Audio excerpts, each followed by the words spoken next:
outrage that the two Republicans who refused to certify the election, they got an earful. And I'm just wondering, in the fallout from the local people, when they report back to us either later tonight or tomorrow, how much of an influence did those citizens, it was just regular, everyday citizens, how much of an influence did they have on those two electors there? Look, I love that all politics is local. And I think people should and must put pressure on the people they put in power. What if it hadn't been for those Michiganders and Detroiters who decided to yell at these people? It is all local, but imagine those local folks having the influence. They could have had a very big influence on a national election, on who was president of the United States, how history is going to look back on this.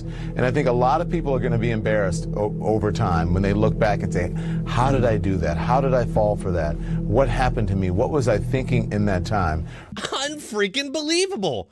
You can guarantee that at no point during this scripted gaslighting segment did Don Lemon ever at once consider for a millisecond that he could be talking about himself. This latest gaslighting segment from DNC TV focused on two Republicans, Monica Palmer and William Hartman, who had not voted to certify the election for Joe Biden due to voting irregularities that they wanted to see investigated. But as we all know, like I talk about on this channel all the time, the only legitimate voting irregularities would be those that are against the Democrats. And so we have to pretend like this election was perfection. It's like, as long as Democrats winning, the all clear is given. There was no election fraud. There was no foreign interference. No. That's only if Republicans win. I mean, damn. It's almost like somebody's been predicting that for the last few years. So Don Lemon and Chris Cuomo, and the media at large, in fact, are spinning this story as a group of community citizens coming together to convince these two Republicans using American values and good arguments to look the other way when it came to the voting irregularities and just confirm it for Biden, which really leaves one wondering, what convincing arguments did these community citizens come up with to convince these Republicans? And what that tells us is you, Miss Monica Palmer from Grosse Pointe Woods, which has a history of racism, are deciding to enable and continue to perpetuate the racist history of this country. And I want you to think about what that means for your kids who probably go to Grosse Pointe North. Are a disgrace as relates to the ability to have a free and impartial election in this nation. You have dishonored the legacy of veterans, the legacy of seniors. Just know when you try to sleep tonight that millions of people around the world now on Twitter know the name Monica Palmer and William Hartman as two people completely racist and without an understanding of what integrity means or a shred of human decency. That's right.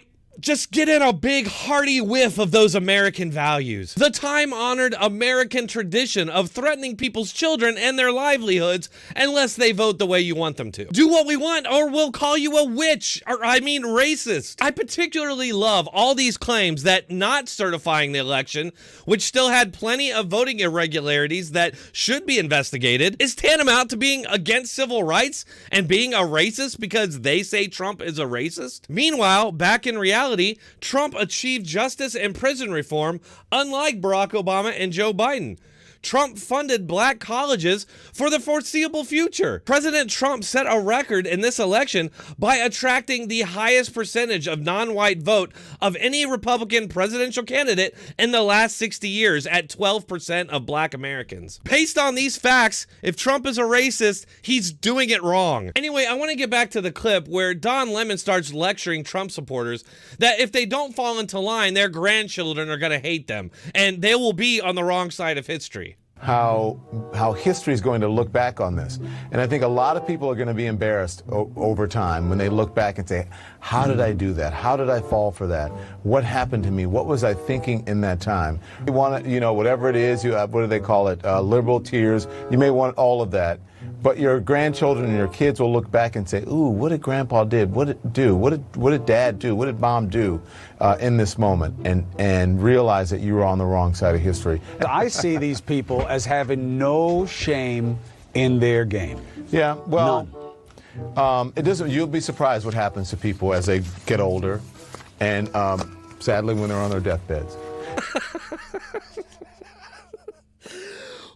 guys, we're supposed to believe that they're on the right side of history? The guys who said that protests aren't supposed to be peaceful? The guys who promoted and incited Antifa extremists to attack ICE facilities? Well, I'll give them this. History is in fact written by the victor, and they clearly see themselves as the victor. I can't deny it. They control all the flows of information, and they're locking it down tighter on a daily basis.